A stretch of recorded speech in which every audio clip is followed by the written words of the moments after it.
Hello, I am Dana Zarcone with Source Your Joy, where I share information, motivation, and inspiration to help you dance with life again. And welcome to my podcast. I'm so glad that you're able to join me. And I have a provoking question for you. Are you comfortable in your own skin? Are you truly, really comfortable in your own skin? All of us have our own energetic vibrational frequency, right? We each have our own unique musical notes, so to speak. And let me tell you what I'm talking about. Have you ever been at a party when someone just lights up the room when they walk in? Or do you know someone that just naturally radiates happiness? Like they're just happy all the time and they're really fun to be around? These people vibrate on a really high frequency and they exude confidence. Now, I'm not talking about the person that walks into a party and needs to be the center of attention, or someone that needs to flaunt their watch or talk about their accomplishments and their job title, or drive around showing off their fancy car. This, my friends, is absolutely not confidence. This is arrogance, and there is a huge difference. When you're really confident and you're really comfortable in your own skin, you don't need to impress other people. You don't need to be the center of attention, and there's a subtlety to your confidence that's ever present and powerful, but it is so quiet at the same time. And when you're confident, there's no need to talk about your accomplishments and your job title and show things off to prove to everybody that you're just this amazing person.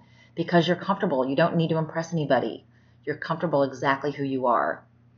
And so today, what we're going to talk about is that confidence. If you're not fully confident, then how can you gain that confidence?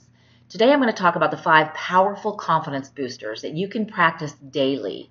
These are things that are practical and easy to implement. So when you're done listening to this, you can implement them right away. But first, let's talk about what exactly is confidence. Confidence is to believe in your own powers and abilities and how you can navigate through life, take risks, conquer life's challenges, and try new things, right? So it's important to know that confidence is very different from self-esteem, and as we talked about, it's different from arrogance. Self-esteem is how you feel about yourself, like how you view your own self-worth. Arrogance is when you feel you're better than everyone else. It's like an overbearing feeling of superiority. And it's important to know you can be really confident and have low self-esteem, and you can be very arrogant and have low self-esteem. In fact, most arrogant people I know are usually that way because they're compensating for their low self-esteem and their low sense of self-worth. What I'm talking about today is how to be confident, how to be comfortable in your own skin and be the person that people really enjoy being around. Consider the opposite experience. When you're around someone that lacks confidence, you notice that they're nervous, they're needy, they're insecure. They're usually complainers, gossipers. They're the half-empty kind of people. The glass is always half empty. And they organize themselves around getting validation from everybody else. They look to you to let them know that they're okay. They worry that people are always mad at them all the time. They're like leeches. They'll just suck the energy right out of you. And you don't like being around them. And people who lack confidence and have low self-esteem are difficult to be around. And they make you feel uncomfortable. Let's face it, we've all been there at some point. I know, I have too. And we know what it feels like to be unsure of ourselves. It sucks. No one likes to feel that way. No one likes to feel like I suck and everybody else is better than me. No, that's a horrible way to feel. So what I'm saying to you is no more. I want you to start reclaiming your personal power. I don't want you to feel that way. I want you to be confident. And I want you to be someone that is comfortable in your own skin, that doesn't need that external validation. And so I'm going to provide you tips that I've used myself and that I've shared with my clients. And let me tell you, they work. And you can put them into practice today. Ironically enough, confidence comes from fear. That sounds totally crazy, doesn't it? But it's true. Confidence comes from fear. And let me explain why I say that. You gain confidence through experience. And in order to get that experience, you'll have to go out of your comfort zone and try something you've never done before. But because you've never done it before, you're going to be afraid. You're going to experience fear. You'll be afraid to try it because you've never done it. But you'll also experience a sense of courage. And it's that kind of courage that allows you to face your fear and do it anyway. And then once you do it, while it may not have been perfect, you just experience a small personal success that you'll feel very proud of. And you realize that it wasn't that scary after all. And this, in and of itself, gives you a boost of confidence. Now, let me give you an example for me. I've always been athletic, but I've never been a distance runner. I was the sprinter when I was young. And when I met my husband, he was a huge long distance runner. In fact, he already ran 5 marathons and he was in fantastic shape. Well, early into our relationship, he talked me into going on a run with him, and we wound up running 6 miles. Now, that may not sound like a lot to some of you, but I had never run more than 2 or 2.5 miles. So 6 miles scared the bejesus out of me. I wasn't sure I was going to be able to do it. I felt fear, that is for sure. So I wound up facing my fear. I had to muster up the courage to push myself and do the 6 miles. Now, of course, I had a lot of motivation because I wanted to impress my husband, my boyfriend at the time. And so I did have motivation for sure, but I had to muster up the courage to get this run done. And eventually, we went on to run the Marine Corps Marathon. And with each training run, I had to go further than I'd ever gone before. So there's fear with each training run, whether I was going to be able to do it. And with each run, I gained more and more confidence that I was confident that I would be able to complete a marathon. And it was just an amazing sense of success and a great feeling. And it gave me a lot of confidence about my running capabilities. So confidence is developed through experience. It means going out of your comfort zone. And whether it's being the first one to introduce yourself when you're in a room full of strangers, asking your boss for a raise, saying no instead of yes when you really don't want to do something. Each time you go out of your comfort zone and you do these things, you'll realize it wasn't that bad after all. In fact, you'll realize that you're more capable than you think you are. And as a result, you're going to gain more confidence and your comfort zone is going to expand. You know, what are you thinking about right now that you know you should do or you want to do, but you're scared to death of doing it? You got that fear that's an obstacle for you right now, keeping you from moving forward. Where is it that you can face your fear and do it anyway? You know, what can you do to practice stretching yourself, gain confidence, expand your comfort zone? It all starts with action. It could be the smallest little action, but you have to take action or you will just stay put. And as you know, there is a saying that says, remember, what you resist persists. And that is so true. So if you feel fearful about doing something, that fear and the lack of confidence is going to grow and morph into something so much more powerful than yourself. And you're going to surrender to that fear and you're going to get stuck. You will go nowhere fast. It's going to be like you're in quicksand and a straitjacket at the same time. And it's not a fun feeling. So what can you do to get the ball rolling? Consider changing one little habit. So let me ask you one question. Do you adopt other people's opinions about how you measure up or how worthy you are as a person? You know, I've been guilty of this, and I think we all have at one point in our lives. And I remember when I decided to expand from my local market here, doing coaching, and go global. That meant I had to learn about online marketing, developing and delivering webinars, teleseminars, heck, podcasts, hello. And I had to go way out of my comfort zone. And I'll tell you, I was scared to death. It took me a long time to finally put myself out there because I was afraid of a lot of things. I was afraid of being rejected, not liked, not good enough. In fact, I looked at my stats for an email I sent out one time, and I see that 3 people unsubscribed, and it took the wind out of my sails. Forget the fact that the other 1,252 people stuck with me. I focused on the 3 people that decided my content wasn't of value to them anymore, and they unsubscribed. And that fear of rejection was totally nailed, right? I thought, oh my gosh, see, I'm not good enough. They rejected me. But eventually I had to make a decision. Do I really feel the calling to help more people? Do I really want to be successful in a bigger, bolder way? Am I willing to let the negative stuff go and not pay any attention to that? Am I willing to push through my fear? I had to learn to ignore it and let it roll off my back. So when people unsubscribed, I had to get to the point where it didn't bother me anymore. Otherwise, I'd be giving over to those people. I'd be giving them the power to decide if I'm worthy or not. Was I really going to let that happen? And no chance in hell. I had to get over it and fight for my rightful place in this world. And it started with facing my fear. Fear can be a very big immobilizer. So the first tip I'm going to give to you today is something that I think is really important. And that is define and establish your healthy boundaries. Only surround yourself with people that are kind, loving, and supportive, and ditch those that are negative, critical, and they oppose you. Do not hang around with people who are negative and who make you feel bad about yourself. Start to surround yourself with positive, high vibration energy. Consciously bring that into your life. You can do this by gathering old cards, notes, kudos that you've recently received from other people. Connect with people you genuinely admire and you think would be a good influence on you. Give yourself permission, too, to say no to people. The litmus test for this that I always tell my clients is, when you do things, do you do it because you feel like you have to, or are you doing it because you want to? If it's the latter, if you feel like you have to do it, kindly say no. Define your boundaries. And the important thing here is don't make any excuses for yourself. Don't lie. Don't say, no, I can't because. Just say, no. Sorry, but the answer is no. You don't need to explain yourself. You don't need to justify yourself to people when you say no. So just say no. Tip number 2. All right, this one is get moving, baby. It is so important that you get out there and you move. Get some exercise. Exercise truly is mood altering. It's body transforming. It's confidence boosting drug. I know that it's tough to get moving. If you haven't done it in a long time, believe me, sometimes I go a long time without doing it. But even if you go like a few months without doing it, you'll finally decide to get your workout in. You will do it kicking and screaming. I know. I've been there. But it's important because once you finally do it, it feels great. You're going to feel proud of yourself, and you're going to know you're going to overcome your resistance, and you're getting that workout in. And that is so important because there really are huge benefits to exercising.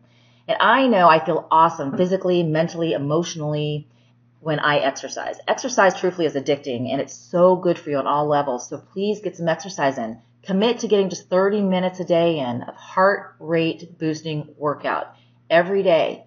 Put it on your calendar and commit to doing it. It doesn't matter when you work it in, but get 30 minutes in. You can squeeze 30 minutes in. The goal here, keep in mind, please, is not to lose weight or get in shape. The goal here is to give yourself some loving and give yourself an opportunity to boost your confidence, to feel like you've completed something, that you've accomplished a goal. So that's important. You want to pick something that you know you'll enjoy too. Make sure you pick something you're going to enjoy. Don't do a group exercise class if you hate being around people. Do a exercise video by yourself instead. If you like being out in nature, take a brisk walk in the woods or take a brisk walk with a friend. It gives you an opportunity to catch up with them at the same time while you're getting exercise. What can you do that you'll really enjoy doing and get it done? Get that exercise in. So we have a couple of things. First is define your boundaries. The second tip is get moving. The third tip I have for you is embrace positive self-talk. If you have all kinds of negative chatter going on in your head, then you'll eventually believe it, you'll own it, and you'll approach your life from that place of being less than, not worthy, and never adding up. You'll feel really comfortable being uncomfortable with yourself. And that's crazy, isn't it? So if you're constantly telling yourself that you're ugly, fat, stupid, dumb, whatever that negative chatter is telling you, you'll become those things because you bought into all of the negative BS. You need to change the way you think about yourself. You need to eliminate the negative chatter. If not for yourself, do it for your kids, for your family, for your loved ones, because they'll take their cue from you. For kids especially, what are you modeling for them? Are you unknowingly teaching them to criticize themselves, to think negatively? If you're doing it, I guarantee you they are noticing. You cannot hide it from them. They will pick up on it somehow. Kids are so much more intuitive and take in a lot more than you think they do.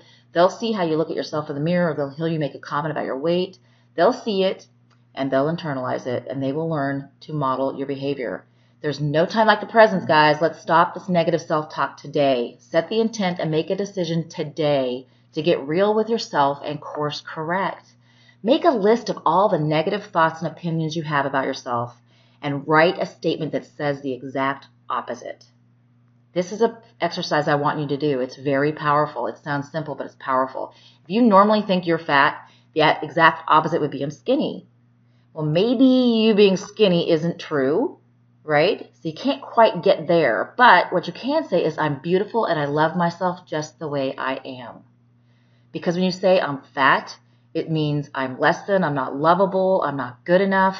But when you're able to say I'm beautiful and I love myself just the way I am, that's the positive self-talk that's so important. Or I love myself and I'm working on getting fit and trim. I exercised today. I'm so proud of myself. So I'm okay with that. What I'm not okay is you putting yourself down. You voluntarily belittle yourself and make yourself out to be less than the amazing human being that you really are, and that is not okay. You're an amazing person. You're perfectly imperfect, and you're lovable just the way you are. So I want you to claim it, own it, and don't settle for anything less. All right, so let's move on and let's focus on tip 4. Tip 4 is take pride in yourself. Oftentimes we present on the outside what we feel on the inside. It's very common. When you don't feel good about yourself and you don't feel sure about yourself, you may not pay as much attention to yourself before you walk out the door. And how do you present yourself to the world? Do you have a who cares or I don't care what people think kind of attitude? So you leave the house wearing sweats and a t-shirt, no makeup, and your hair hasn't even been brushed. That's not okay. There's some real truth to saying dress for success. And in this case, I'm talking about success in life. Take pride in how you look, because it does affect how you feel about yourself, how you carry yourself, and as a result, how other people will experience and view you. For me, I can always tell that when I'm in a rut, I've let myself go, right? I wear the sweats example, for instance. I'd get up in the morning, I'd slap some sweats on and, sweatshirt, put my hair in a ponytail, and off I go into my day. I work from home. Nobody sees me after all. But I find that I embrace a particular disposition, if you will.